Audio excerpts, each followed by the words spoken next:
Boom. What's up, everybody? Welcome back to another episode of Unspecified Podcast. Well, we've got a lot to go over tonight. The cultural temperature check, okay, as these might be called, or they may need to be called. Welcome in, everyone. Welcome back. We have quite the list of clips to get through tonight. All over the place. Absolutely all over the place. What do you call a pony with a cough? A little horse. Why did the golfer bring two pairs of pants? In case he got a hole in one. In case he got a hole in one. I don't know. What do cows do on date night? They go to the movies. I don't know. I just wanted to break it up a little bit. Tobias, what's up? Good to see you. Good to see you. Deploribus Rex. Deploribus Rex got first tonight for sure. Okay. Definitely, dude. Unspecimaniacs. Like a Hulkamaniac. Oh, man. What is up, Genesis? What's up? What's up? All right. All right. We got some stuff to get into here tonight. Real quick, before we hop into that, I want to thank anybody who went over to our merch page here, link in the description, and checked it out. We heard some suggestions. We made a new line of merch. We're gonna need more tinfoil. Okay, we're gonna need more tinfoil. You're gonna need a bigger boat. Okay. Also, the protest and chill. It's up on the chopping block. It's up on the chopping block. Won't be there forever. Feel free to head over to the merch. First link down in the description. Unspecified Stuff merch store. Check it out. Grab some stuff. Be a blessing. And thank you so much to anybody who supports us in all the ways. Channel members, super chats, brofist. Much love, everybody. And thank you so much for all the support, especially for the folks over there on Buy Me a Coffee. Just getting that out there because that support goes directly to making this possible, keeping the lights on. And, essentially keeping us independent from corporate backing or anything like that. No tentacles over here, my friend, that allows us to have a little bit more free speech. Okay. And, to be a little more, we're not agenda driven over here. This is about watching history unfold together, creating a space where we can get together like minds, or not like minds, and discuss what we see happening in real time. And what we can really see, you know what I mean? Without any spin or anything like that. Any hoozle, whatcher. Okay. We will switch gears and go ahead and hop into it. Thank you so much, everybody, for being here. GMA Nana, what's up? What's up? We're going to need more tinfoil, right? You're going to need a bigger boat. That's a great reference. I'm sorry. Huge Jaws fan. Grew up on that movie. Probably why I hate deep water. Anyway, all right, little bit about me. So we just have a ton, dude. If I told you how many clips, guys, if you knew the zeitgeist that I scroll looking for clips for you guys, okay, it is. Look, we've got some stuff picked out here tonight. We're gonna start with what VP Vance has said concerning last night's State of the Union address. Okay, which we'll get into it. Let's just go ahead and hear what he has to say. Couple of things, Bill. First of all, obviously, most Democrats didn't stand up or clap. And what a shame that is. What a sad commentary that is on the Democratic Party, that the idea that the American government should stand for American citizens, not illegal aliens, that shouldn't be controversial, but apparently it was to the Democrats.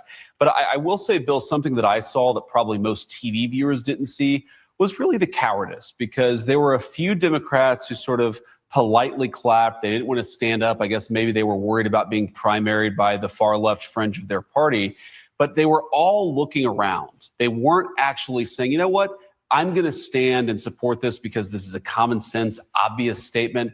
They were all looking around for cues from their colleagues because they didn't have the courage to stand on their own.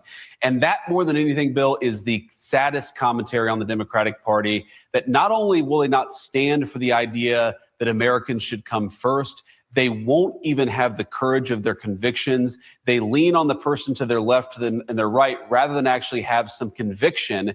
That is unfortunately what's true about Democrats in Washington today. That is absolutely correct, man. Ollie Bear, what's up, brother? Good to see you. Um, yeah, it's like what I was saying earlier is they don't actually represent, you know what I mean? They're supposed to be representatives, right? But what they represent is an agenda. They've been bought and sold. Okay. And that's not to say that all parties on the right are, innocent of this. Okay. That's not to say that there's not plenty to go around. But what I'm seeing is they these people in Congress, man, especially on the left, they do not actually listen to constituents. That's not who they serve. And the truth is they what they fear an angry mob. Okay, that's their team. They don't really know what the extreme left wants. All they know is what they're told to say, the avenue. So basically, if no one's telling them what to say, they don't know what's safe to stand up and clap for. They don't know if it's safe. They don't know if the mob is going to turn on them. And that's all they want. They don't care about Trump or honor or dignity or integrity. It's about they actually just don't fully understand what the extreme left is all about, and they're terrified that the extreme left is going to mob up and turn on them.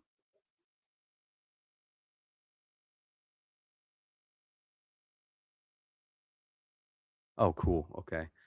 Um, Captain Cluck. Hello, sir. Hello. Good to see you, bro. Good to see you. Bob, what's up? Good to see you. Good to see you. And so, apparently now, what is it? Janelle Bynum thinks it was racist and uncomfortable when the president asked Democrats to stand up for the American citizens. Okay. Racist to stand up. About that moment when the president was asking Democrats to stand up for American citizens during that part of the speech when he was talking about immigration and immigration enforcement efforts? I think you can agree with the what, like standing up for American citizens, but I disagree with the how. And so it's always about how do we bring our country together, but not stand on the backs of others. There's thinly veiled racist language, anti-immigrant language in what he was asking, and that was uncomfortable. About that moment when the president was Uncomfortable. I bet. Is this the one? Oh, yeah. Look at this. Clearly, we overestimated the ability of a modern Congress to police itself. Okay. That not legendary right there, guys? I mean, screenshot that. That one's legendary. This is also important to know, to say, to tell people when they tell you who they are and what they believe them. Very important. Very important. Good wisdom there. Okay. Um, let's see. Even CBS admitted it. Okay. Democrats made themselves look bad last night at the State of the Union. No kidding. We have Major here at the table. I want to bring the conversation back here to our group watching along. Major, you've seen a lot of these, I think, more than any of us. What stood out to you? Well, look, before the speech, many Republicans said one of the priorities for the president was to make sure Americans after this speech had a sense that the opposition party was off the rails, was crazy, their terminology, not mine. Many of the contrasts the president articulated tonight were to drive that message forward. That not only do I disagree with the opposition party sitting before me in Congress, but I disagree with them so strongly and they with me so much that they can't even applaud basic common sense thing. And that line that you mentioned that he added to the speech, whether it was ad-libbed or not, the first obligation, American citizens versus illegal aliens, was meant to create a visual moment of perpetual contrast. We have Major here at the table. I want to bring the rift is really just that great. Okay. You have, the space in between those two aisles is much greater than it appears. Like we were just saying, okay. They don't actually represent anybody. They represent an agenda, okay, a narrative. They are paid to push, okay. Something interesting. I was a friend of mine, Hippies for Trump. Hey, bro, if you watch this, shout out. He said, "How much does it cost to lie to the nation?" a nation, millions of people every week. How much does it cost? And kind of what he's getting at is they're just afraid of the mob and they don't understand the mob. Their world ends where their wants, where it doesn't have anything to do with them if it doesn't have anything to do with what they want, they completely block it out, ignore.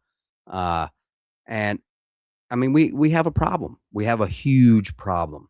What I mean by the rift, the separation, the divide in between those aisles, okay, is we have a definition. We have totally different definitions. Okay. So I don't know. Is it okay to stand up for this? Is it okay to stand up for that? I don't know. Is that their honor? Because they've got us casted and painted in boxes of like, well, that honor is racist. That's racist. We have a great divide. Okay, a sickness. And it's becoming more and more obvious. It's blatant. I mean, for anyone who can look. Warrior Poet, let's hear what he has to say on it. Love this guy. Trump's State of the Union, and it was amazing the Democrats couldn't agree with the most basic stuff that Trump would say, like U.S. hockey team just won the gold. Democrats, what do you think? No, couldn't stand for that one. We believe that American interests should be put before illegal aliens. Democrats, what do you think? What is this? What is this? Don't bother me with a question like that. I wonder if there's anything I could say that got the Democrats to stand. Let's try this one. How about puppies? We'll try another one. How about happiness? I don't suppose they'd get excited about bribery and insider trading. Oh, that got them. That got them. We got the Dems. They're excited about that one. We knew that. We knew that one already. So we're watching Trump. That's a good one, man. The Democrats definitely revealed their loyalty isn't to Americans. You know something? Donald Trump just checkmated the entire Democratic Party. And it's very disgusting that y'all showed y'all true colors. One of the great things about the State of the Union is how it gives Americans the chance to see clearly what their representatives really believe.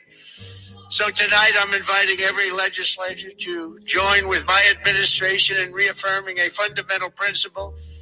If you agree with this statement, then stand up and show your support.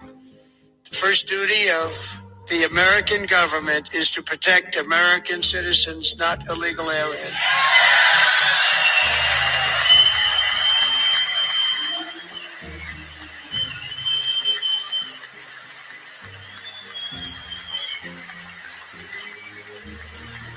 You know what I find interesting? It's not one Democrat stood up.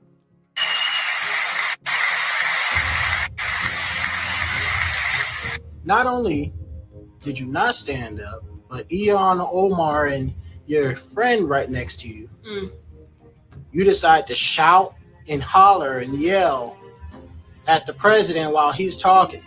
Yeah, you don't give a rat's behind about us as Americans. You just used us for your votes to get into office and help out your buddies in other countries. Just anti-America. I don't even understand how any of them, all of them need to go. All of them. Look at what Ilhan Omar and her friend decided to do. That is why I'm also asking you to end deadly sanctuary cities that protect the criminals and enact serious penalties for public officials who block the removal of criminal aliens.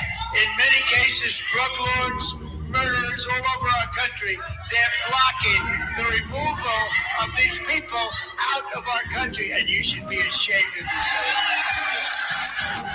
I love how the chicks was talking about Alex and Renee Good. But what about her? Or him. Or her? Or her.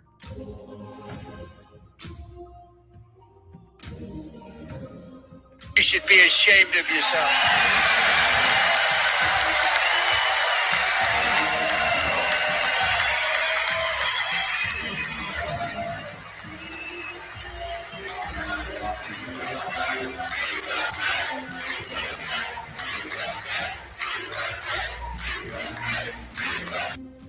crazy when you see that going on, right? If you're not here to serve the American people, why is it okay to benefit off of our votes? Come on now. Comment USA down below and hit that like button. It just definitely gives me the feeling something's coming. As if, that was strategic. Obviously, some people will tell you he's playing, 4D chess, but if from that perspective, to kind of expound on that is, yeah, something's coming. He needs to put them on display, and that's what you're seeing. Okay. I don't know what's coming. I don't know to what end, and not to be scared here. I'm just, my thoughts. Something's coming. Something's going to happen. Something's up. I think we all know that. America First wins and Democrats' appalling behavior. Tonight, President Trump dropped the longest State of the Union in American history, 1 hour and 48 minutes, beating his own record. And here's why it was a complete win for the administration and a total disaster for Democrats. He started out with the golden age. Our nation is back, bigger, better, richer, stronger. Inflation has been crushed to 1.7%. Gas is under $2.30 and as low as $1.85 in Iowa. Mortgage rates are at 4-year lows, saving families $5,000 a year. The stock market hit 53 record highs. $17 trillion have been secured in new investments, 70,000 new construction jobs, and oil production is up 600,000 barrels a day. We've seen some of the biggest tax cuts in history. No tax on tips, overtime, or Social Security, and Democrats voted against all of it. He talked about the many, many wars that have ceased to exist this last year because of him. This year, he introduced Trump accounts, tax-free savings for every kid born from 2025 to 2028, already seeded with billions from private donors. Factories are roaring back, DEI is dead, 2.4 million people are off of food stamps. This is the economic revival that we were promised. The border is more secure than ever. We've had a record number of deportations. The flow of fentanyl into the country is down 56%, and the murder rate is the lowest it's been in 125 years. For some of the special guests, the president brought angel moms and honored Delilah Coleman, a 5-year-old girl who was in a nearly fatal car accident caused by an illegal alien, and he announced the Delilah Law, which would ban all illegals from getting driver's license. Democrats didn't stand for this little girl, and they didn't stand when the president looked at them and said, "Stand up if you believe the first duty of the American government is to protect American citizens, not illegal aliens." And most of them sat there like statues. He brought the U.S. men's Olympic gold medal hockey team and gave goalie Connor Hellebuck the Presidential Medal of Freedom. The president and the first lady honored 100-year-old Korean War fighter pilot Royce Williams with the Medal of Honor. He awarded the Legion of Merit to Petty Officer Ruskin, who saved 164 lives during the Camp Mystic flood. Fallen National Guards member Sarah Beckstrom and surviving National Guardsman Andrew Wolf received the Purple Heart. And he brought back a Venezuelan political prisoner and reunited him with his niece. America was completely unified over these heartwarming moments, aside from Democrats who looked like complete curmudgeons. President Trump completely obliterated the Democrats while they simultaneously committed political suicide. Dozens of them boycotted and didn't show up, and the ones that did looked completely miserable the entire time and refused to stand for American heroes being honored. Representative Al Green immediately got escorted out while holding a protest sign that said, "Black people aren't apes." Ilhan Omar and Rashida Tlaib tried to start a screaming match when the president brought up the Somali pirates that had been stealing tens of millions of dollars from Americans. The highlight of the night was when the president called out Democrats for doubling down on sex changes for minors, saying, "These people are crazy. They're destroying this country." They didn't stand for the families of innocent women and children that were murdered by criminal illegal aliens, including the mother of Irina Zarutska. And when the president was honoring Charlie Kirk and highlighted the spiritual revival happening in this country because of him, many Democrats refused to stand up in unity against political violence. Tonight was energetic, affable, funny, and heartwarming. Heroes were honored, and the America First agenda of this administration was effectively showcased and communicated, while the appalling behavior and deeply clouded moral judgment of Democrats was on full display. Tonight. Indy, what is up? Good to see you. Independent Mini United. Man, look here. Spot on.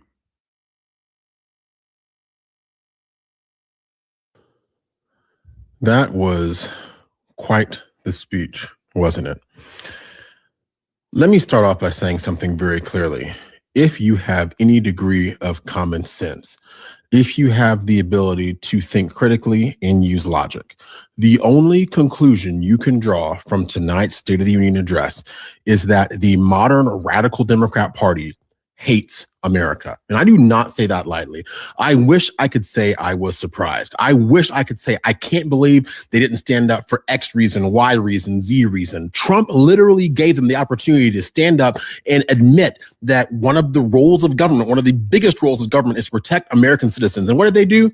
They sat on their hands like they are known to do, like they have continued to do.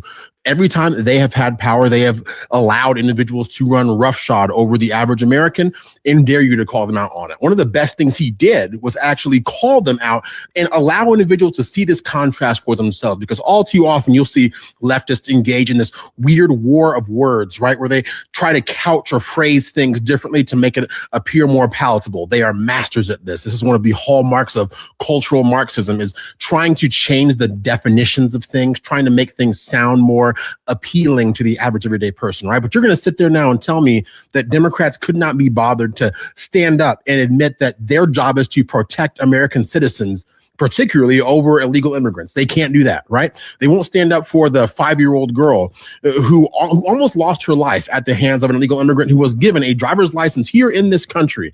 They consistently prove to you time and time again that the last thing they care about is the average everyday American. And yet they think that they are entitled to walk these halls of power. They think that they should be allowed to form and create these rules and these laws.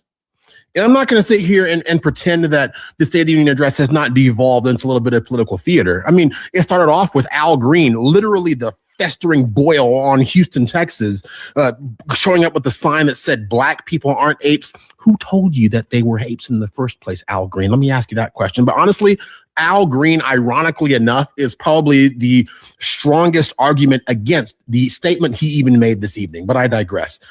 These people are not serious. These people do not care about you. And these people will prove to you time and time again that all they want to do is stand against American progress. They cannot be bothered to put your needs first. And they pretend that they care about America at all. It's almost as if, you know, it's like if you would imagine a vampire being forced to hold a cross. That's them holding American flags. I tuned in before the speech actually started, and there was some State of the Swamp event that they were holding, right? Of course, it was attended by the usual suspects, like Mark Ruffalo was there and a couple others. He literally had, I think it was Maxine Dexter. She's one of the crazed individuals from Portland, Oregon. I cannot make this up to you.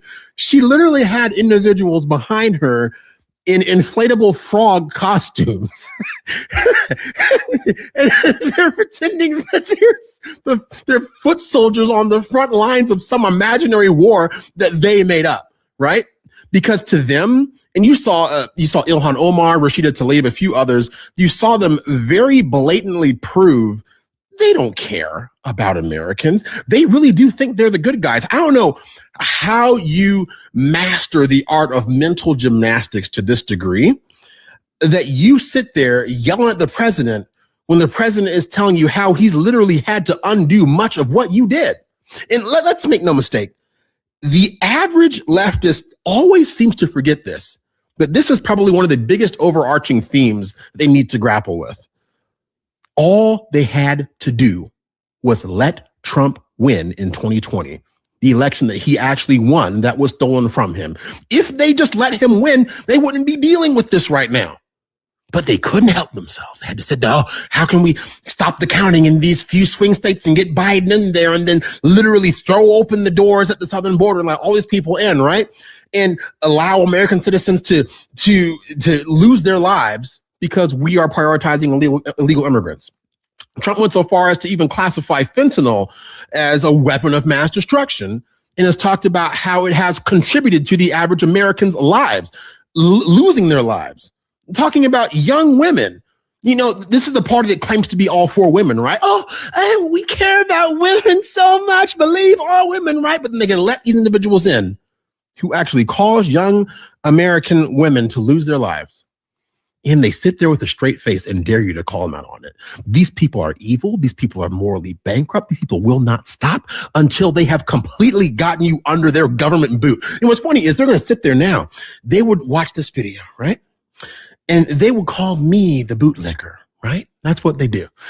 They've perverted the English language to such a degree that individuals who actually stand up for common sense are now deemed radicals by their side. These people are shameless. These people will exploit you. This is not what the founding fathers ever intended. You know, I think the strong case can always be made for term limits, but one of the most poignant lines of Trump's speech was the fact that barely one generation, one lifetime, separated the individuals who were awarded with various awards this evening, even the 100-year-old gentleman who got the presidential, I believe it was the Medal of Freedom. So when he was born, basically one generation before him was when Thomas Jefferson, the founding fathers, were here setting this country on its course. I cannot help but think that the founding fathers would be so disappointed. They would be flabbergasted that here we sit just a couple generations after they set this all in motion. They literally went to war and fought for liberation over a 2% tax. And let me tell you what, now we have Democrats finding new ways to tax you. I feel like we are so close to even like far-flung liberal areas taxing you to breathe. They're already going to tax you in some cases for the number of miles that you drive. This governmental overreach has become so normalized. It's honestly disconcerting. And like I said before, all they had to do was let Trump win. They'd be talking about something else altogether. But they essentially have painted themselves into a corner. And what we need to do is remember these poignant moments. Trump gave them multiple opportunities to literally just stand up for common sense. But it kind of makes sense when you think about it. If these people can't even acknowledge what a man and a woman is and can't even agree that women should not be propagandized and be made to think they are a different gender, if that they shouldn't allow boys in girls' locker rooms, that boys in Minnesota don't need tampons in the school restrooms at the age of 5, 6 years old, when this has become what you are, then of course, common sense feels like an affront, doesn't it? You cannot find common ground with these kinds of people. It's a shame that throughout the course of just my lifetime, I've seen us completely swing from logic to complete illogicality under the guise of caring for other individuals, right? And if you had told me 15, 20 years ago, you know what, Damani, this is what's going to be, this is what you're going to come up against in 2026. I would have told you there is no way. If you told me I would have been live streaming after a State of the Union address, I would have been like, no, I won't. But we are called to speak up and speak out against that which is morally reprehensible. And this, to me, what I just watched is far and away more important than the Super Bowl, than the Super Bowl halftime show, anything else. Because you know why? The individuals who I saw sitting down and refusing to cheer for common sense and stand up for common sense, protecting American citizens, you know what that affects? That affects my now 2-year-old daughter's opportunity to have a future in this country. And let me tell you, nothing lights a fire in me more than seeing individuals who would literally put her in harm's way just so they can check a few boxes on the social justice totem pole. There will be no quarter with these kinds of people. And I hope there will be no quarter. If anything else you took away from today, I hope it's this. These people took that mask off. They are showing you exactly who they are. All you have to do now is believe them. I don't care if you're looking at Ilhan Omar, if you're looking at Rashida Tlaib, if you're looking at Sidney Blumenthal, if you're looking at Nancy Pelosi, looking at Ayanna Pressley, looking at Nancy Pelosi, looking at even individuals on our side of the aisle who don't have any common sense. Because this is on both sides of the aisle, mind you. There is an elite select class of people who can only continue their assault on what it means to be American if we allow them to. So the responsibility really falls to me and you. How are we going to internalize this? And how can we remember this in a world where we are bombarded with news 24/7 that is intended to make us forget these visceral, viral moments, these affronts to everything that it is to be an American? Can we stay focused through all the noise and remember exactly what the stakes are and who our true enemies are? Because the founding fathers were prescient when they realized that one day may come we would have to defend ourselves against enemies, foreign and domestic. But I do not think they thought the domestic enemies would be sitting right here so soon. Those are my thoughts on the State of the Union address. I'm curious what yours might be. Let me know in the comment section down below. I am continuing to pray for this country. I pray for our president. I even pray for leaders that I disagree with. Because you know what? If they are allowed to be successful, the entire country fails. That means even people who have the best intents at heart for this country and for its citizens. So I would ask you, if you find it within yourself later this evening and throughout the next few days, weeks, months, and years, continue to pray for our leaders. Pray for mercy in the face of this shocking evil, and pray for grace and pray for deliverance from these dark forces who are hell-bent on the destruction of America, the West, and the entire world, as it were. Those are my thoughts. Hopefully you agree. If you do, let me know in the comment section down below. But thank you so much for tuning in. I agree. I agree wholeheartedly, man. Praying is the most powerful thing that we can do in general, period. And I think that there is no time like the present, buddy. These days, it doesn't take much looking around to know that we're in a spot. Something is coming. I mean, clearly we can look around and see the state that it's been left in. And in some cases, like in blue cities, intentionally made that way. It's like terraforming. I mean, it's like some alien invasion. It sounds crazy, but if you picking up what I'm putting down, it's like they're creating an environment, you know, and 100%. We absolutely need his help. It's the absolute most powerful thing that we can do.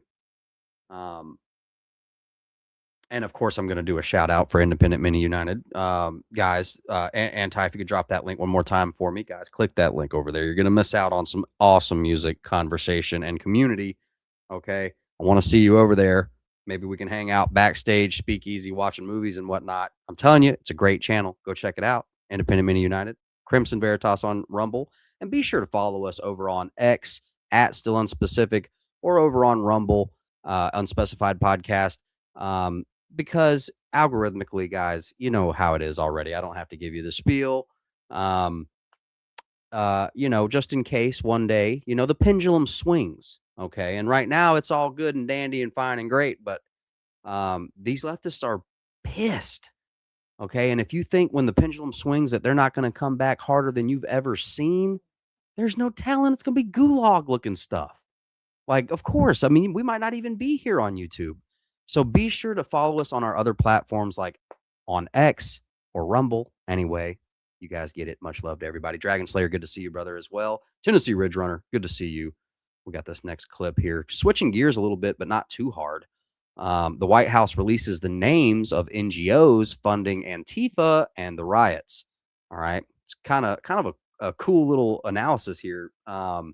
It's, of course, what we all expected, or what we all thought. Right now, we're just getting some proof here. Check this out. We followed the money, and we followed it to the top of what we call the protest industrial complex, Riot Inc.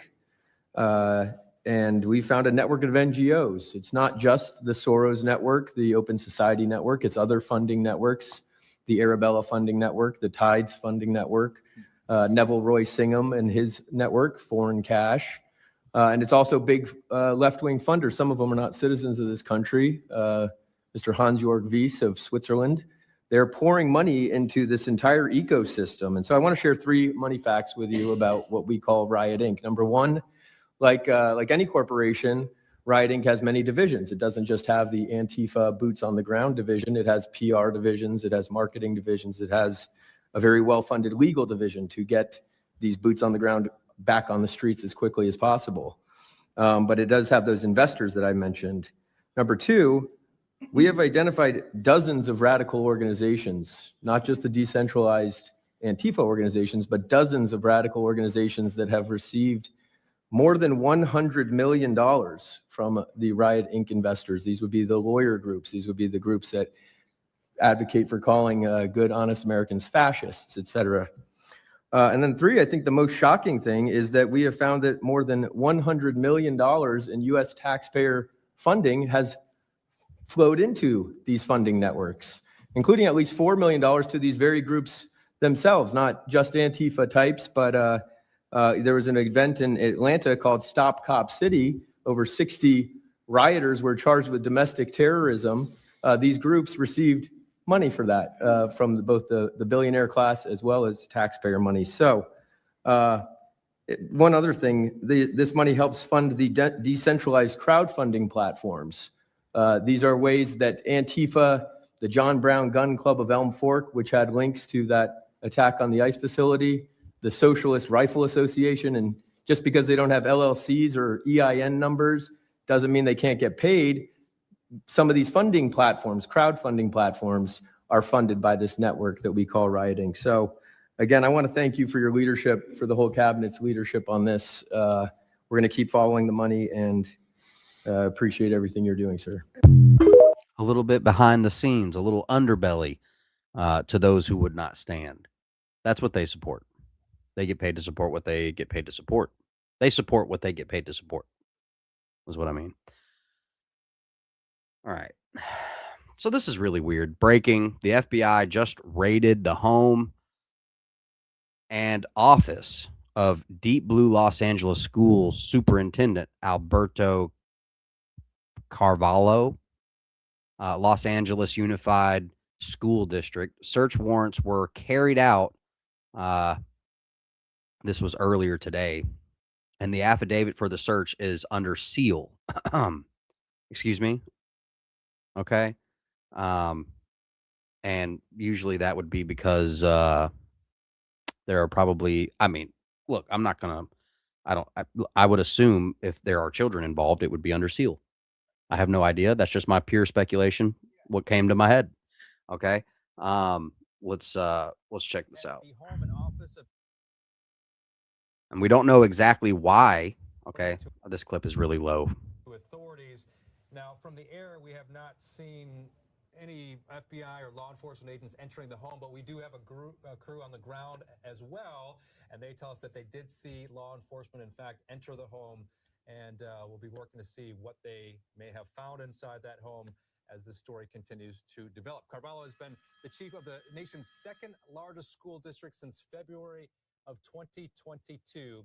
Unanimously reappointed by the school board last year. Yeah, alarming breaking news coming to our crews this morning, hearing that there are now a search warrant being served there at LAUSD, the superintendent's home there in San Pedro. Again, as Adrian has been mentioning, these are sealed search warrants. So what this investigation is about or related to, we do not know exactly what federal. So what it's about or related to, we don't know. Okay. But it's got to be something if they're raiding his house and his office. Okay. So I know that clip was really low. I'm just putting this on your radar. I didn't want this to slip by. And of course, we'll be keeping up with all these. Yeah. Save the children.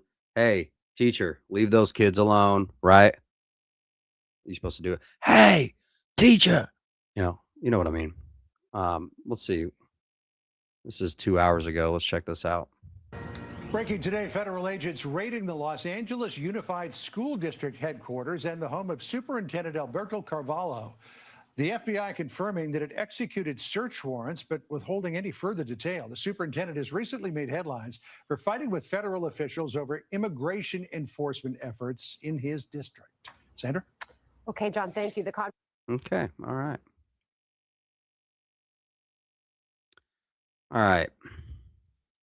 This is going to get us started talking about just for a quick moment, infrastructure. Okay. And the great men that built this nation. Okay. And the engineers that went into thinking about, hey, where's the water going to go? Is this going to undermine this over here? And how there has been there's a sickness, not just in policy, not just in politics, Okay, but in the hearts and minds of the folks, guys, there's something wrong. The workers, okay? No one cares about keeping up and maintaining. They do the bare minimum, okay? They don't take care of it like they're taking care of it for their grandchildren and great-grandchildren. It's all by design. Music, movies, media, okay? Where it's it's so difficult these days in the dating market, all of this ties in together. And it all ties back into multiple avenues, but for right now, infrastructure. Okay. So a traffic camera, Omaha, Nebraska, captured the dramatic moment. Two vehicles suddenly fell into a sinkhole while stopped at an intersection. According to local reports, no injuries were reported. Nearby roads were shut down. Check this out. So they pull up to the red light right here. This truck here.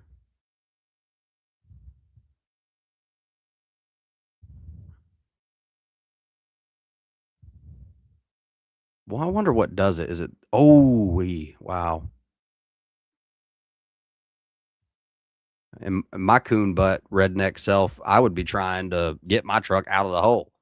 Okay. Everybody would be like, whoa, Nelly, I'm not about to leave my truck. You know what I'm saying? Luckily, I have friends with tow trucks, so I'd probably be giving them a call. I mean, that's just crazy. And notice those other two cars backed up. They're like, oh.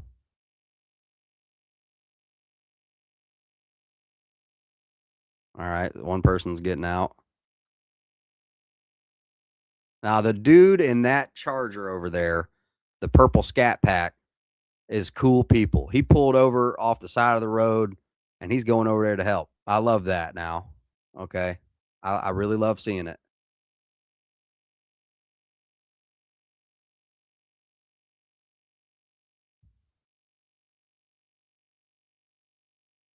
Craig DeHunter, my brother. Good to see you.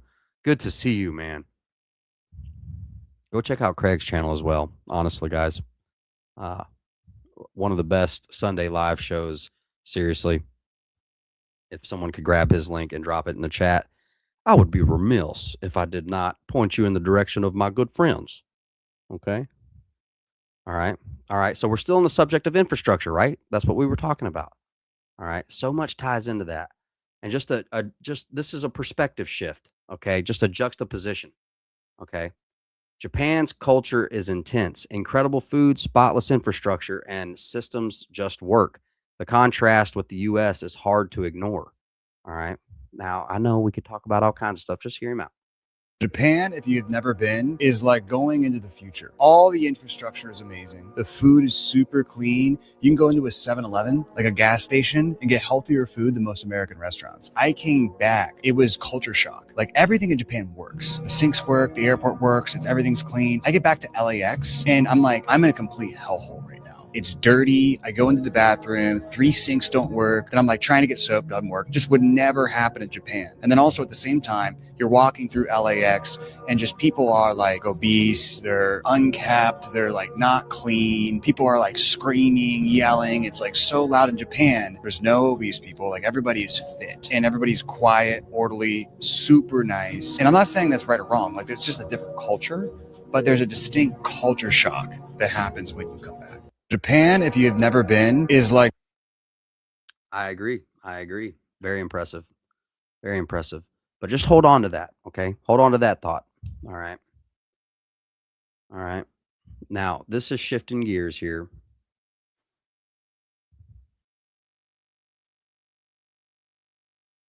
I've started seeing this chick more often. She's got some good takes. She's one of those converts from leftism to waking up. Once people start paying taxes, all of a sudden they start becoming a little more traditional conservative. It's funny how that works. As a former leftist, I've observed that leftism doesn't inherently create degeneracy. Instead, it offers a home to degenerates. Now, certainly once you Remember the sickness I was talking about. Okay. enter the leftist space, degeneracy is abound, and you are likely to indulge in more degenerate behavior. Though I don't think just becoming a leftist in and of itself creates a degenerate person. I think that people that have degenerate habits, so giving into your base sexual desires, indulging in materialism, hedonism, leftism just is the political party for you. This ultimately comes down to the fact that most leftists do not believe in God or a higher power, so there's just no accountability and there's no duty or sacrifice that they have to give. They can truly just be themselves, and themselves will be celebrated and encouraged, and to be themselves and to celebrate their individualism is the most important thing when it comes to leftism. When I was a degenerate materialistic leftist, I wanted people around me to celebrate me, to validate me, and ultimately I wanted to feel good. I wanted to feel good about myself. So I wanted to align with the quote unquote progressive party. I wanted to feel like I was doing something without really having to do anything at all. Does that remind you of anyone? Maybe our leftist politicians? Let's hear that again. What was that one more time? Leftist, I wanted people around me to celebrate me, to validate me, and ultimately I wanted to feel good. I wanted to feel good about myself. So I wanted to align with the quote unquote progressive party. I wanted to feel like I was doing something without really having to do anything at all.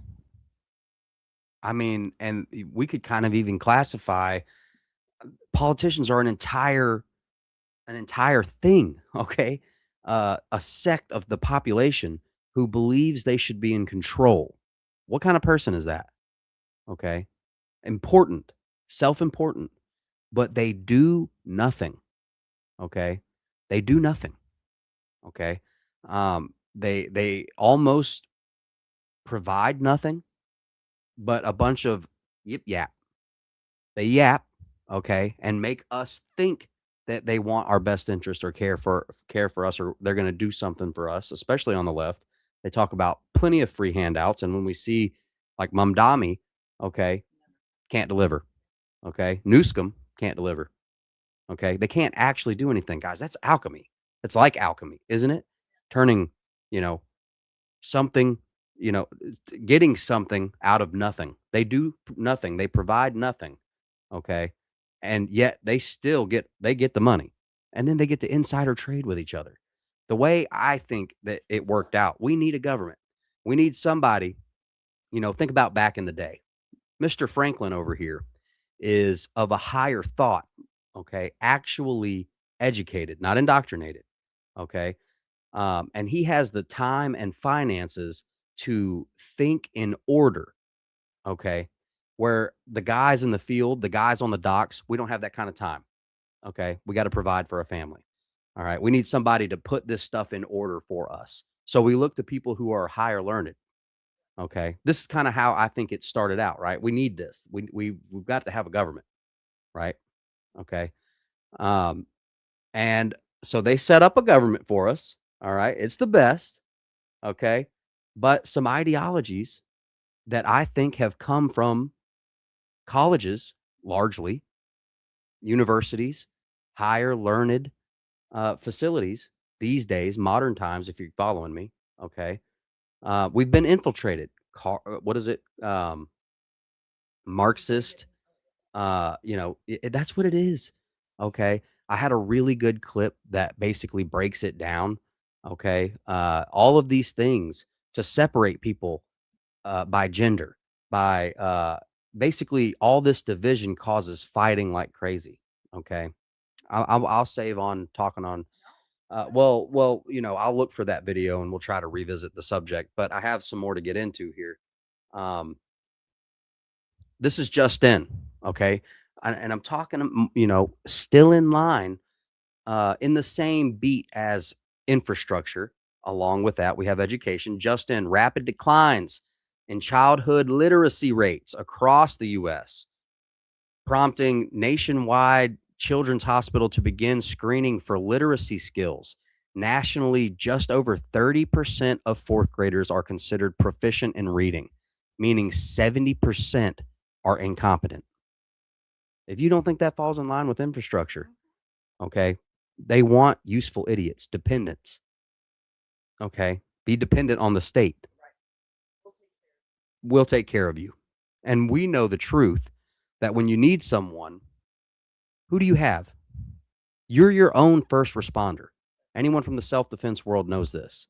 Okay. When you have a problem in front of you, you can't dial 911. By the grace of God, Lord willing, you have a gate and a locked door and some means of protection until a police officer can come.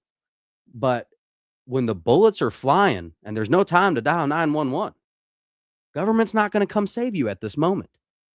Okay. And there are many other situations that fall into that, right? When the lights cut off, government doesn't come take care of you. Okay.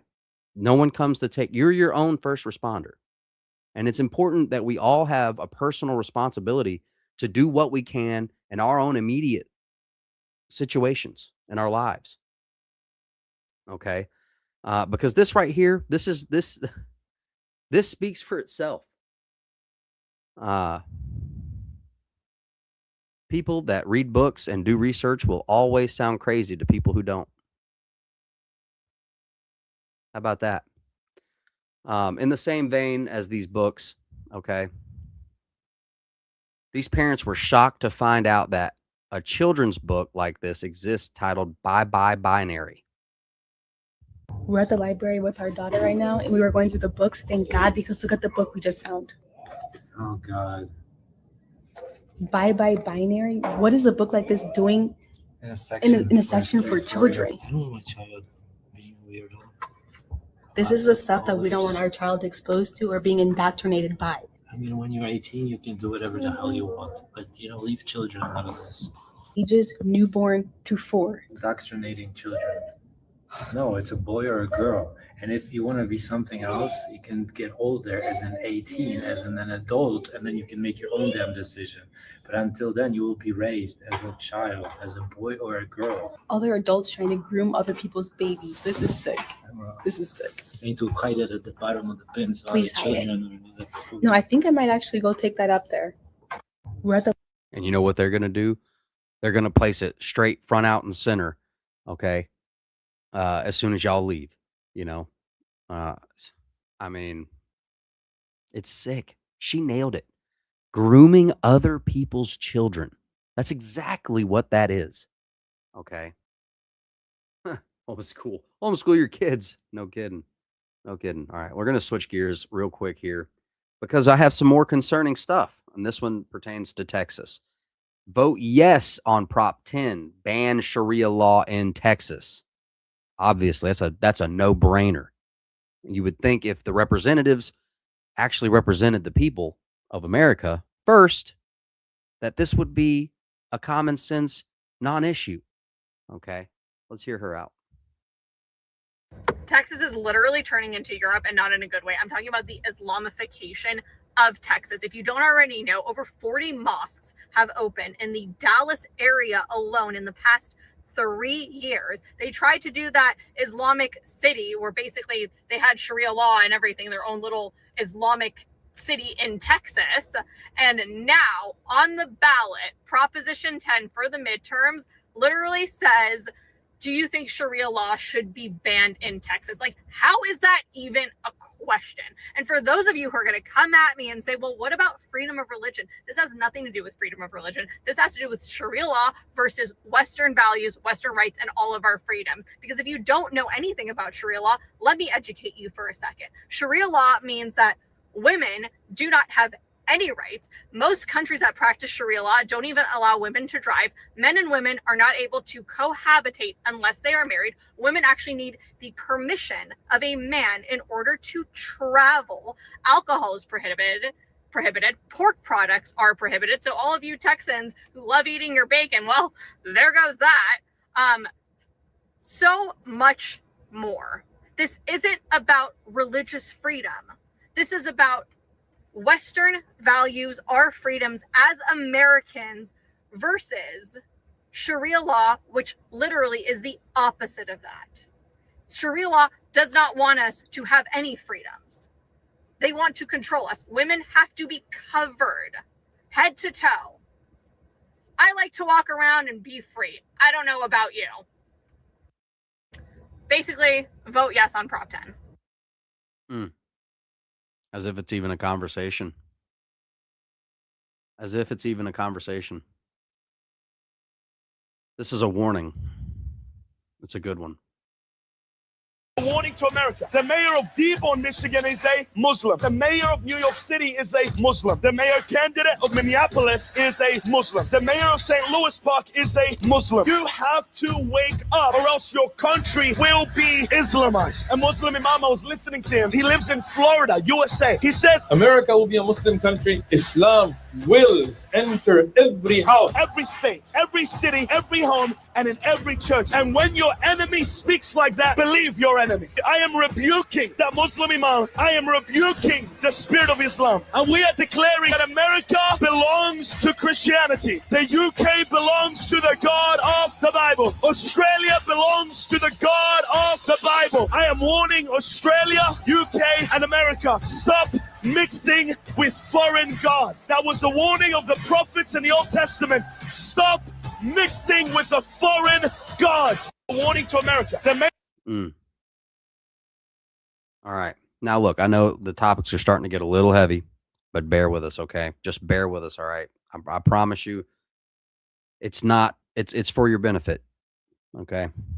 As I say, I respect your guys' time, and I'm bringing you stuff that I think needs to be on the radar. The confidence he said this with is sad. All right. This one here, the lone silencer, bro fist. Timmy, what's up? Good to see you, Timmy. I would trust a Muslim with my life before any Christian of any race. And you want to know why? Why? Because you have a nose ring? Muslims didn't put my ancestors in chains. Yeah, you picked the wrong hill to die on, bro. Because not only did Arabs enslave Africans, it's actually the longest standing slave trade. In fact, it was never abolished. The Arab-Muslim slave trade, also known as the Trans-Saharan slave trade, is recognized as the longest in history, spanning over 1,300 years.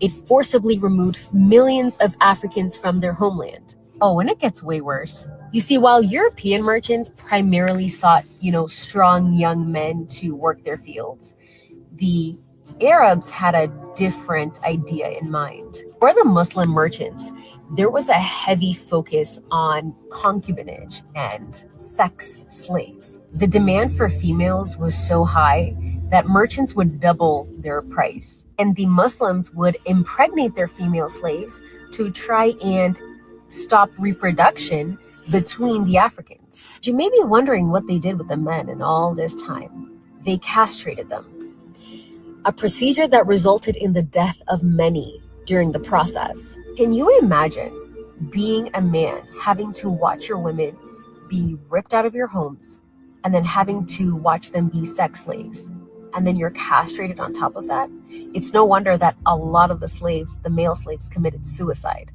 It is beyond emasculating. It is beyond humiliating. And when we go to the Quran, we see that Muhammad was not only a slave owner and slave trader, but that he would buy other slaves for 2 black slaves. So black slaves were worth half as much. And the Quran teaches that those who go to heaven have bright white faces, while those who go to hell have black faces. To understand, a lot of the English translations are watered down. The original Arabic is brutal. Slavery still exists today in many Arab nations. I dare you to go to Libya as a black man and see what they'll do with you. In Palestine, black people are called al-Bid, which means slave. They're literally in a neighborhood called al-Bid, the slave. The Hadiths even praise Muhammad for his whiteness. But nah, you do you. You go ahead and visit some of those places I talked about and trust them with your life. And we'll see where that goes.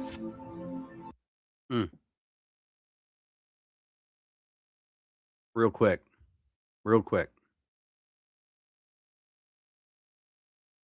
The Bible says God does not lie. The Quran says Allah is the best of all deceivers. The Bible says love your enemies and pray for those who persecute you. The Quran says persecute who do not believe until religion belongs to Allah alone. The Bible says treat your wives with honor and care for them. The Quran says if a wife disobeys, leave her bed and strike her. The Bible said, if it's possible, as far as it depends on you, live at peace with everyone. The Quran says, cast terror into the hearts of the disbelievers and strike their necks. The Bible says, So right here when he says this part, says God does not lie. The Quran says Allah is the best of all deceivers. the Quran says Allah is the best of all deceivers. I'm just going to tell you right there. Okay. Right? Are you picking up what I'm putting? You know what I'm going to say? You already know what I'm going to say. Okay. Who is the father of lies? It tells me, okay. I mean, come on now. I mean, it tells me somebody has one book and somebody else has another book. Is anybody picking up? If you're not picking up what I'm putting down, maybe somebody can help me out in the chat. Now we're going to be switching gears real quick. Okay. I've got an entire little section here. All right. All right. With my boy. All right. We got to hear something from Mr. Charlie here. All right. Let's check him out. So you believe because Kamala is black and a woman, she was chosen for It's vice not my own president? belief. Joe Biden said that because beforehand he said, I'm going to choose a black female for vice president. So he said, I'm going to choose a black female. Mhm. And so by definition, that is DEI. That is not the definition of DEI. Well, what Brian. is DEI then? DEI would be Choosing somebody based on their race? no, it's giving people of color the opportunity to be welcomed into spaces in which they typically Kamala aren't Harris, able to get There's into. never been a female black vice president. And why do you think that is? Well, not why. You just said that's DEI. That- So by definition, she's DEI. Okay, so she represents that diversity within the government. Well, Is no, what but you're you're saying saying. she got elevated because she No. was a black female. If that were the case, I'd be the president right now. Do you think Kamala Harris was chosen because of her intelligence? Her qualifications and her intelligence. Really? Wow. What's her greatest accomplishment? Probably being prosecutor within the Northern California Oh, really? You area. mean letting out violent criminals and turning San Francisco one of the most dangerous, arson-filled, homeless-filled slums in the country? Wow. That's her greatest accomplishment? Do you think her overseeing San Francisco becoming the laughingstock of the country is San her greatest Francisco is not the laughingstock of the country. If anything, that's Florida. No offense. But Well, hold on. If that's the case, why are millions of people moving to Florida and millions of people leaving California? because there are cheaper rates there. Why are they cheaper? Because they're better run state. What does this have to do with DEI? Because she ran San Francisco poorly and she was chosen as a VP because she was a black She woman. didn't- The attorney general of the state is the top cop of the state. Yes. And what did she do to lower crime in California? She convicted those who were guilty. Why did crime go up? Come on now. Okay.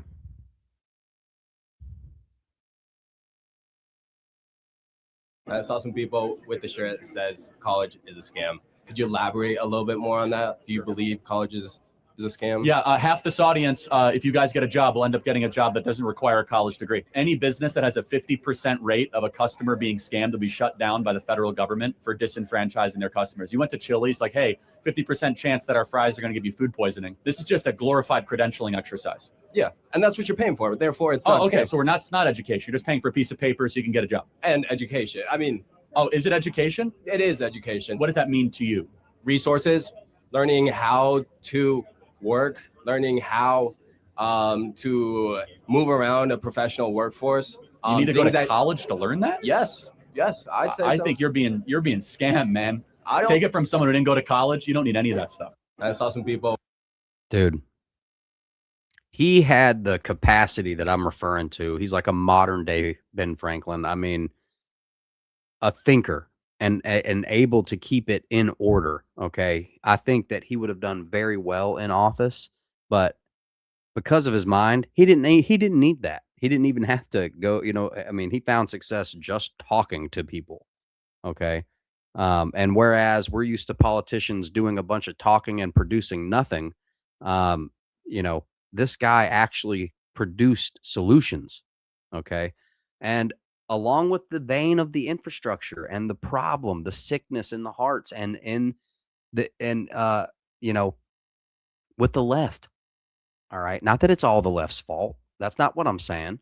I'm saying the colleges are definitely among the culprits of indoctrination. And that's why I've got this topic here. So do you think that college should be free then so that everybody can get like a free education? No. Why And by the not? way, what's happening in college is not an education. You don't think that college should be free because it's not an education? If it Well, was no. Wait. If Both- it was for- an for both. education in your eyes, would you think that should be free? Or do you What do just- you mean by free? You mean paid by somebody else? Well, sure, our taxpayer dollars would go to Oh, pay okay. So for it. so paid by somebody else. Sure.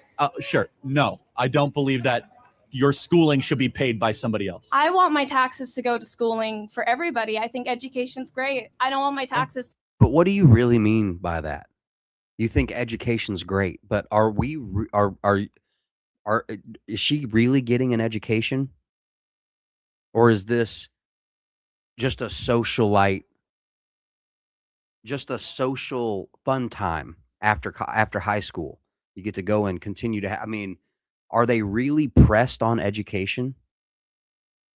What do you want your taxes to go to? To go to fund wars. I don't want my taxes to go to the military or the police budget, but I don't get You to don't So you don't want taxes to go to military or police.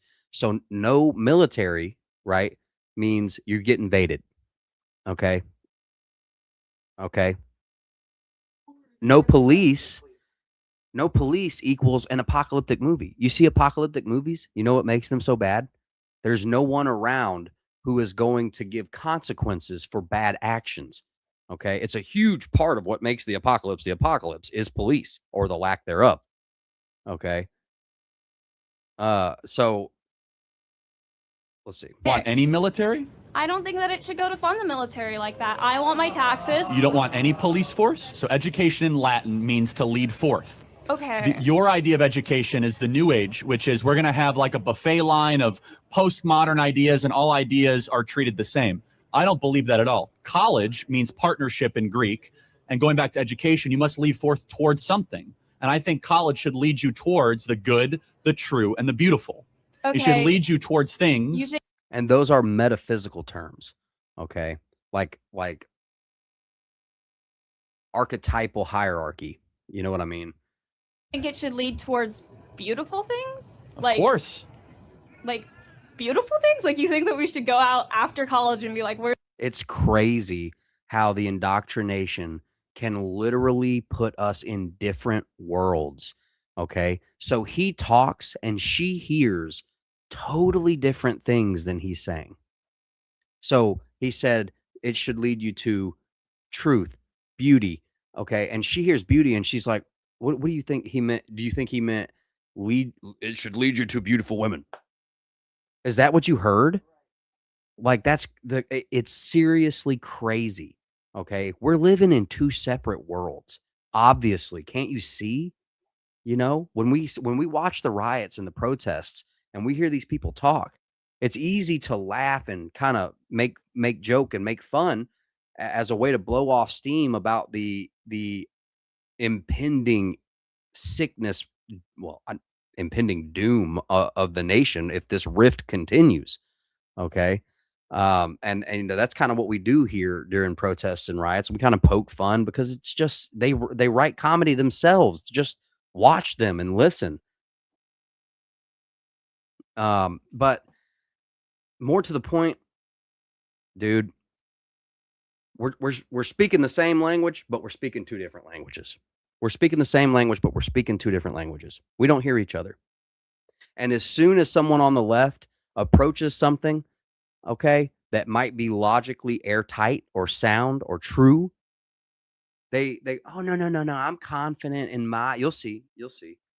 Super chat. Hold on now. My man, Bro Fist. $5 super chat. Don't forget to tickle and then slap that like button and share the show with everyone you know. Hey man, that's a blessing. I appreciate that support. My brother Dragon Slayer keeping the lights on around here, keeping us independent, free of corporate tentacles. I appreciate you, brother. Thank you very much. There's the prettiest thing that's If your around idea me. of beauty is just the aesthetic, then you're not having a great Well, college then experience. What's your idea of beauty? My bad. That my which bad. is perfected in being. So the good, the true, and the beautiful are the three things that every college student should grapple with. Do you think in this current university, that is what you're currently grappling with? That the focus of your education is enriching yourself to get closer to what is good, what is true, and beautiful? See, I don't engage with you on the ideas that good, true, and beautiful are something that can be defined and something that can be taught. You're perfect evidence of why I think college is a scam. Why do you wait? I don't. Because of course they could be defined and they should be sought after. So, do you think that college should be free then, so that everybody can get like a free education? How about that? Okay. This next clip falls in line with the same vein. Imagine being told your entire life that you can just follow your dream and you can just pursue something that you love. So you then go to college for something that you love and you know is the right thing for you. You graduate and then you find out that you can't make any money in that field. I just think about everybody in college right now that is really doing what they love, and they will just never make it. Feels so bad. And this is a little bit about the financial reality. Okay. This poor woman. I just want to come on here and brag for a second. My original school loans for my bachelor's degree were $45,045. After 6 years of making payments, they are now $46,629. Don't go to college. It's a scam. Poor woman. That is genuinely awful. The age-old question we homeschool parents get. One of the most common questions that we get asked as homeschool parents is, what about socialization? And then we see videos like this.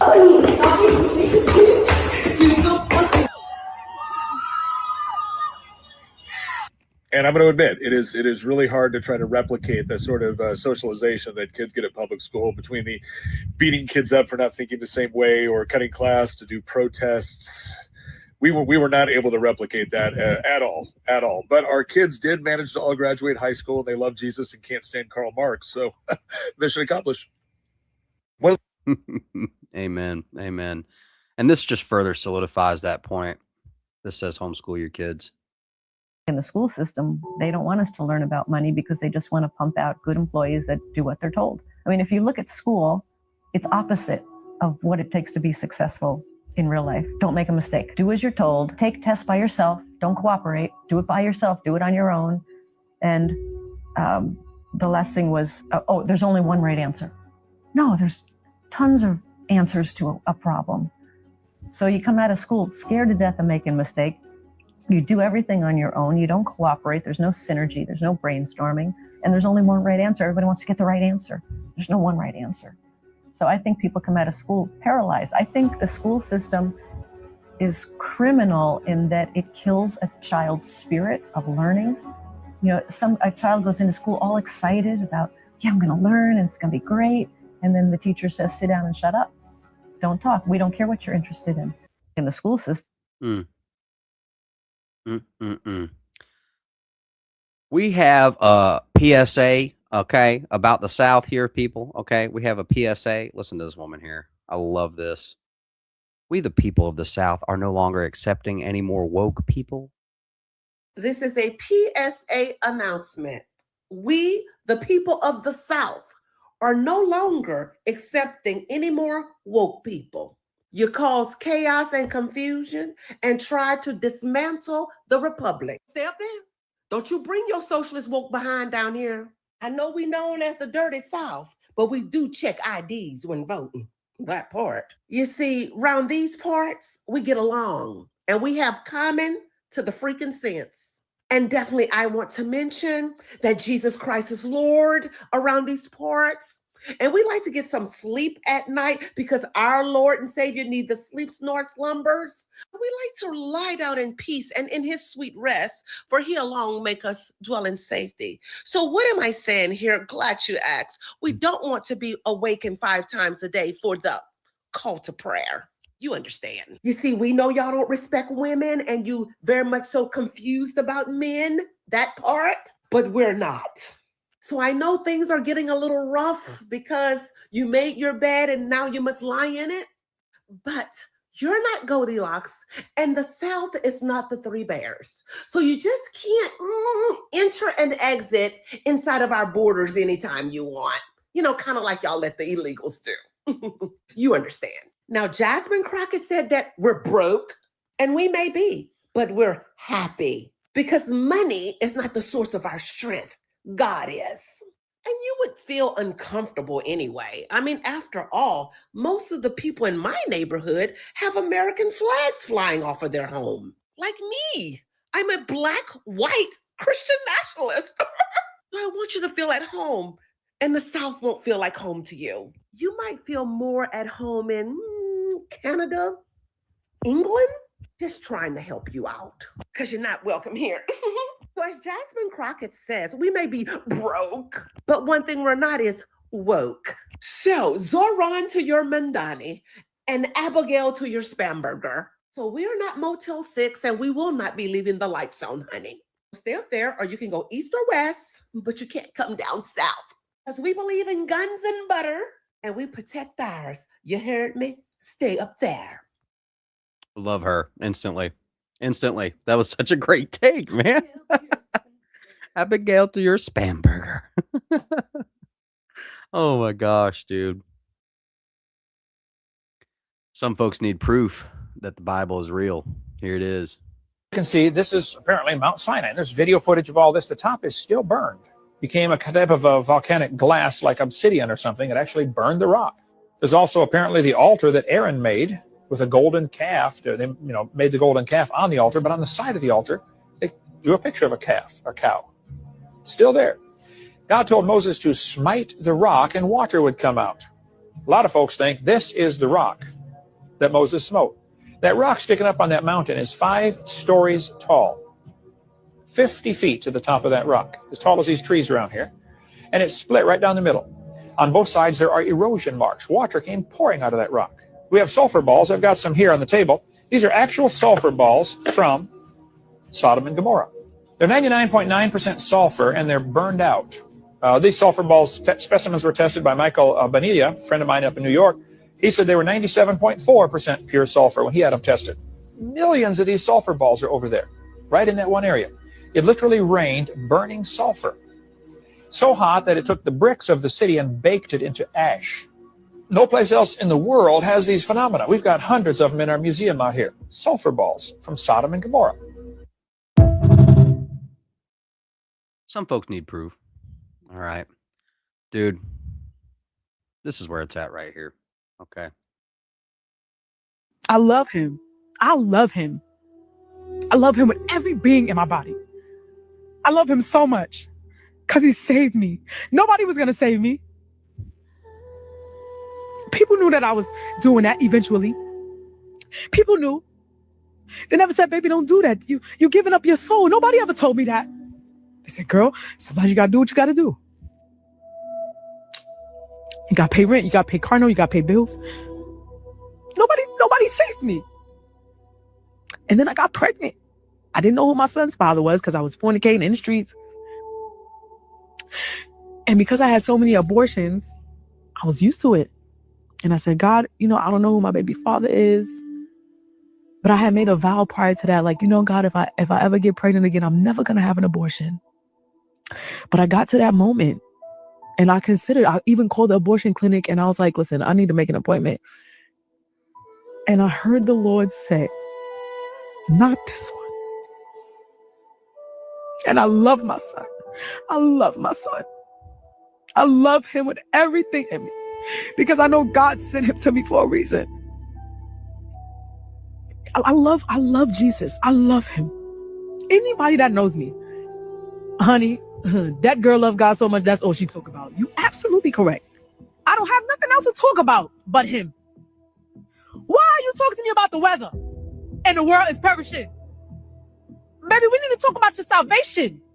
Where your soul going? You want to ask me where I got my shoes from? Where is your soul headed, honey?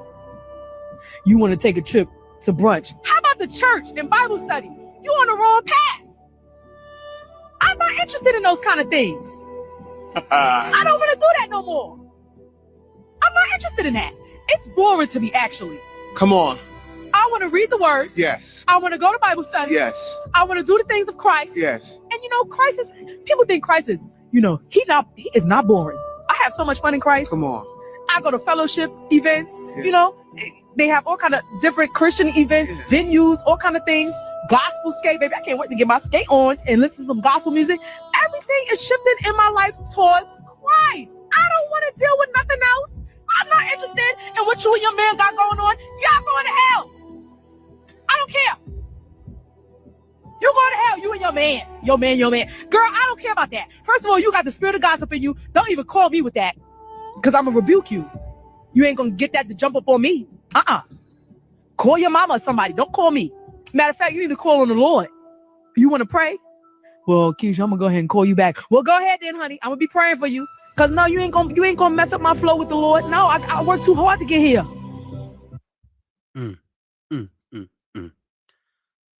I agree with this guy. Hear him out. Okay. I think it's this time. Okay. This time he's correct. I don't ever ask for reposts, but this would be the time. Right now is not the time for having casual faith. You see, we are living in a day where followers of Jesus must take their walk very seriously. Because whether we want to admit it or not, this world, it's getting darker and darker by the moment. Confusion is increasing. And distraction, that's everywhere. And the wide path that Jesus warned us about, well, that path is getting crowded, more crowded by the day. Jesus tells us to enter by that narrow gate. For wide is the gate and broad is the way that leads to destruction. And there are many who go in by it. Many are on that road. And we can't miss that, because everything we do matters. Every word you speak, it carries weight. Every decision that you make, it's planting something. So if you are a follower of Christ and you say that you believe in him, belief is not just mental agreement. Belief is action. Belief moves, and belief obeys. Belief follows. So if we truly believe, then now is the time to keep our hands to the plow and not look back. We're not halfway in, not distracted, not shrinking back because the world gets loud around you. You see, Jesus never called you to blend in with the world. He called you to be a light in the dark world. Right now, the world is full of distractions. It's entertainment. It's life in general is just so distracting. And many followers are running after the things that are slowly pulling their hearts out of alignment. If you've been paying attention, and I'm not talking just to the news because we see that's dark, but to the condition of the hearts, to the rise of fear, to the increase of confusion, and to the quiet drifting that is happening in so many lives around you. This is not the hour to coast. It's not the hour to just sit back. It's time to wake up. It's time to refocus and return to your first love. It's not time to panic, but it's time to be alert. I'm not saying fear the darkness. I'm saying shine brighter in the darkness. Followers of Jesus Christ, now is the time. Put your hands to the plow. Speak truth in love. Walk that narrow path, and don't let the noise of this world pull you off course. Stay aligned with the Father. Jesus loves you. I love you. Have a great night. I don't know. Boom. Agreed. I agree wholeheartedly. So that, my friends, is the pulse. That's the pulse. We've heard from officials, media, public reaction. And I think I got a lot of what I wanted to get out of my noggin out, right? And the most important thing is our relationship. There's a table in our heart, okay? And Jesus stands at the door and knocks. All we got to do is like Shabbat. It's like dinner. When you imagine folks sitting down to it, sitting down at a table together. God said, "No, reason with me." He wants to sit down at that table with you. He doesn't want to shove anything down your throat. He wants to reason with you. Talk to him about this. Talk to him about that. Come to him as a little child. That's what he wants. He wants to enter that table and hang out, you know what you do. Shoot the stuff, talk. That's so important, man. Jesus is the way. That's the main, that's the meat. If we're missing that, we're missing it completely here on this channel. Okay.